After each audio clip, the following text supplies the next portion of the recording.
Yo les decía ahorita que uno no puede considerar entonces una discusión, una pelea de muchachos o de muchachas, o un jalón de pelo, o una sacada de la lengua, o un aruñetazo, no todo se puede considerar bullying. Hay que mirar cuáles son las características que configuran esas actividades, esos comportamientos, para poder decir que se está desarrollando y haciendo el bullying. Porque vuelvo y le digo, pues uno en la escuela y en el colegio tenía amigos y enemigos, y se formaban barras, y yo me acuerdo que se formaban bandos en los salones y se sacaban la lengua, y si una muchachita le quitaba el novio a la otra muchachita, entonces las amiguitas iban y le jalaban el pelo, y ahora las cosas son más graves, pues, porque ya no le jalan a uno el pelo, sino que le sacan un revólver o le tiran ácido en la cara o no sé qué, porque esta sociedad se ha vuelto demasiado violenta.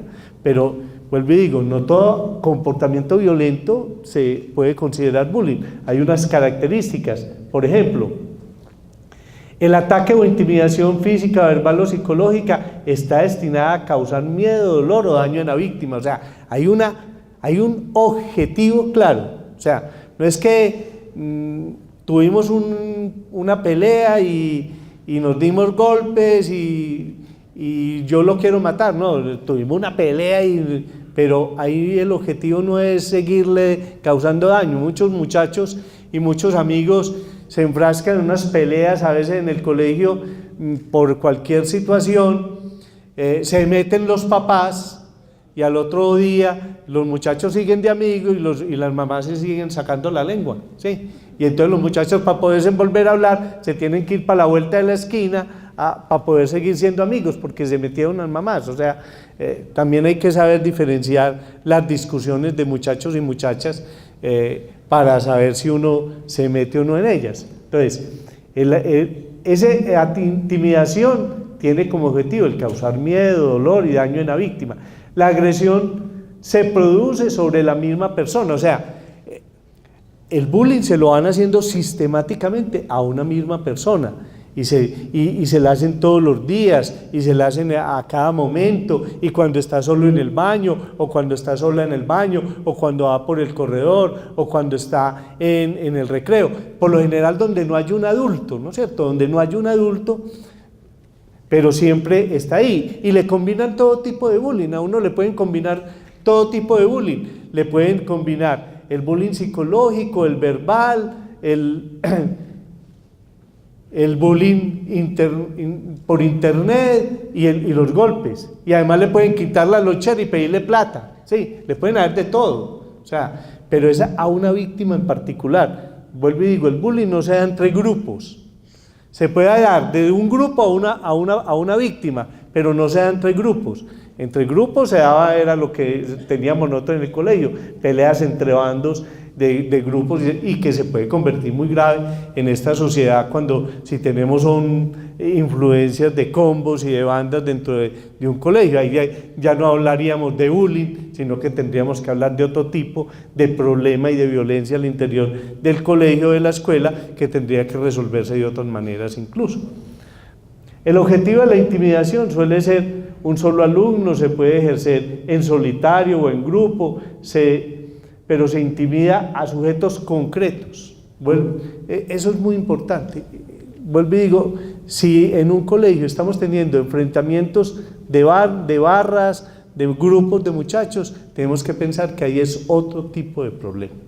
Otro tipo de problema de los que se da en esta sociedad, donde hay influencia de los combos, etcétera, etcétera, o puede haber una pelea al interior por venta de estupefacientes, qué sé yo. Eso habría que mirarlo, y ya no estaríamos hablando de que se está produciendo el bullying. El agresor establece una relación de dominio-sumisión sobre la víctima, abuso de poder, del más fuerte, más débil. Por lo general, el que hace el bullying se cree es más grande que el otro, ¿sí? Porque pues, solo los perros pincher se creen más grandes que cualquier otro perro. Ustedes han visto los pincher cómo se agarran y se hacen matar del otro, porque ellos se creen unas fieras. Pero aquí en el bullying, el que hace bullying se aprovecha o de las debilidades del otro desde el punto de vista físico, o desde el punto de vista psicológico y emocional. Ustedes han oído lo que dicen los campesinos. Yo soy de una familia de campesinos, entonces a uno le dicen, el espanto sabe a quién le sale, ¿no es cierto? El espanto sabe a quién le sale. En el bullying pasa exactamente lo mismo, el espanto sabe a quién le sale. Sí, nadie le va a salir a otro más grande, porque sabe que con el otro más grande le va muy mal. Nadie le va a salir a otro que emocionalmente sea más fuerte, porque sabe que emocionalmente lo apabulla. Sí, feo, pues.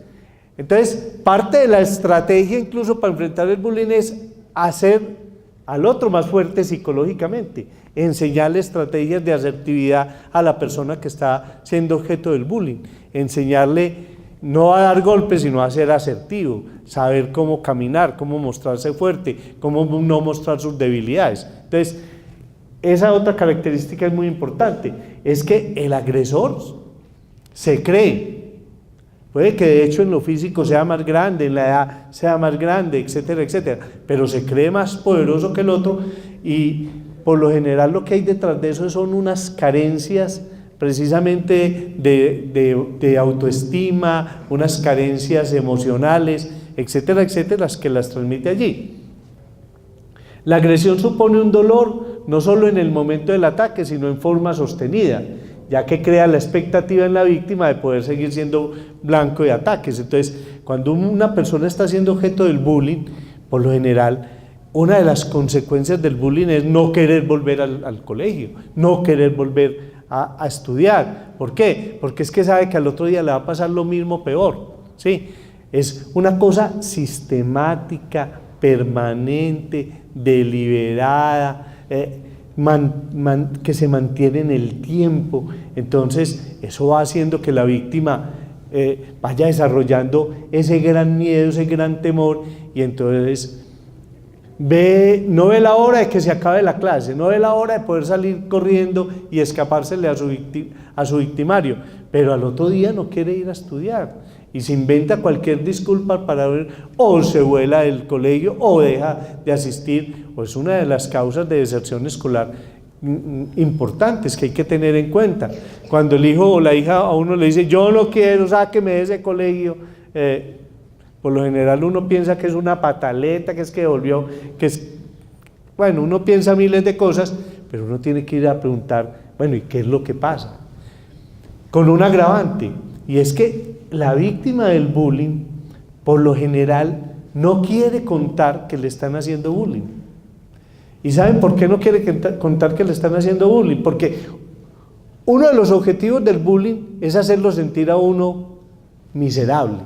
Uno de los objetivos del bullying es hacerlo sentir a uno que uno no sirve para nada, que uno es una cosita ahí, que uno es una cosa que no vale la pena. Entonces, uno decir que está siendo objeto del bullying lo hace sentir vergüenza, porque lo hace sentir como que está pidiendo ayuda porque realmente no es capaz de defenderse solo, porque entonces, y como la víctima del bullying, dentro de los discursos del bullying es, si contás te va a ir más mal. Sí, eso es igualito al discurso del violador. ¿Cuál es el discurso del violador? Si cuenta, te van a regañar porque eso está mal hecho. Si dice, te va a ir muy mal. Eso es el cuento del violador para el niño, para la niña. Y es el discurso del agresor parece copiado. No lo leen en ninguna parte, pero todos lo dicen, todos repiten las mismas palabras. Si contás, si denuncias, te va a ir más mal. Entonces, uno ir a reconocer que está siendo objeto de bullying es ir a reconocer que es que uno es un débil, que uno es un débil, que uno es un débil.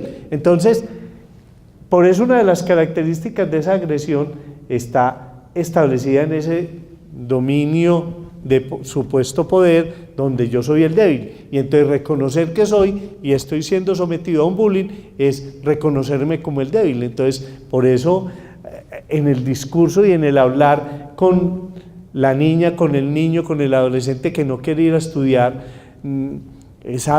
es desarrollar una serie de estrategias para que nos pueda contar qué está pasando, pero también para ayudarle a entender que eso no es un acto de debilidad, que el reconocer que ese objeto o que se está sufriendo el bullying no es un acto de debilidad, porque no necesariamente uno es débil porque reconoce que lo están violentando.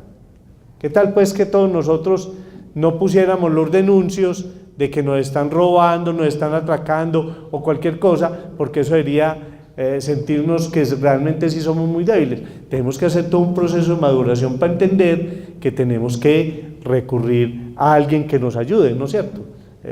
Hasta en el Chapulín Colorado se pedía ahora quién podrá defenderme, entonces hay que enseñarle a la persona que eso no es un acto de debilidad. Bueno, la agresión, entonces vuelvo y les digo, siempre genera la expectativa de que va a haber otra. Entonces, aún sin hacerle bullying, el sujeto que está siendo victimizado por el bullying está sufriendo. El solo pensar que tiene que ir al otro día a que le hagan bullying es un sufrimiento muy tenaz, es un sufrimiento muy terrible. Y una de las características fundamentales aquí, y que es la diferencia con lo que yo les he venido hablando a lo largo de toda la charla, es que hay ausencia de provocación por parte de la víctima. No es que la víctima fue e insultó al otro, y usted por qué me quitó el novio, por qué me quitó la novia, es que yo la vi primero, etcétera, etcétera, y entonces hubo una pelea y se dieron golpes, y obviamente hay uno que gana pues cuando hay una pelea.